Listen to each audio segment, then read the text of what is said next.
and I had the same discussion 3 months ago, 2 months ago, we'd be throwing The Rock's name around there. And how fascinating is it that The Rock shows up on SmackDown? We make this huge deal about it. And here we are now, a few months later, no one's even talking about The Rock.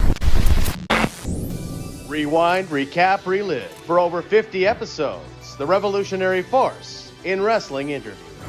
It really is. And another event we're on the heels of right now, or no, coming up to, and we will be on the heels, is the Royal Rumble.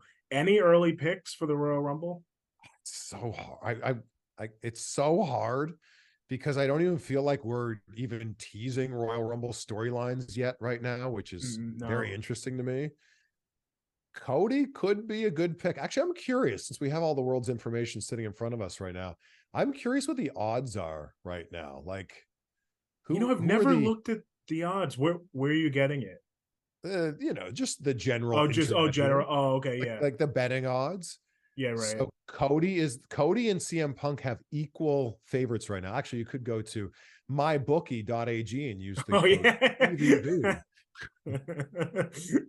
Excellent. LA Knight's up there as a favorite. The Rock, I don't know about that.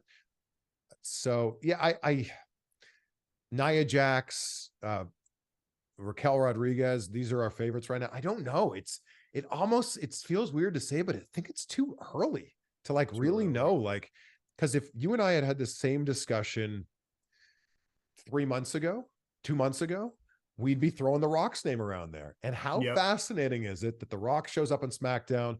We make this huge deal about it. And here we are now, a few months later, no one's even talking about The Rock. Fascinating. Same thing with LA Knight. LA Knight's not on one pay-per-view, and he's still doing lots of other great things on TV. And that man is so talented, but he's not even part of the conversation right now, which I think is so interesting. So it's such an early prediction. We're still 6-7 weeks away from the Rumble. Feel like we need to see how the next bunch of Raws and SmackDowns kind of shape up. And I think by the time mid-January rolls around, both you and I, Jonah, will be able to go, oh yeah, that person's going to win. It's amazing how quick the world of wrestling moves, but also amazing how perceptive some fans are. Like, I remember Brock immediately zoomed to everyone's mind when he lost that first match. When did he win the Rumble? Was that he lost the first match, or he lost to Bobby Lashley, I should say, but then came out of the Rumble and won it all. So, and everyone was like, oh, at this point I think Brock's gonna take it all. It's wrestling fans catch on so quick, like detectives.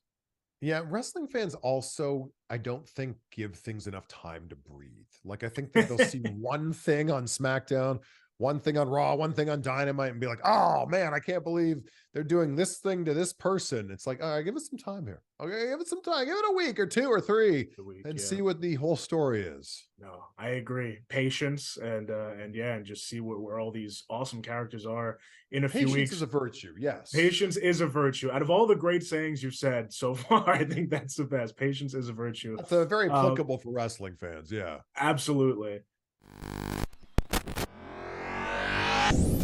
Rewind, Recap, Relive. For over 50 episodes, the revolutionary force in wrestling interview.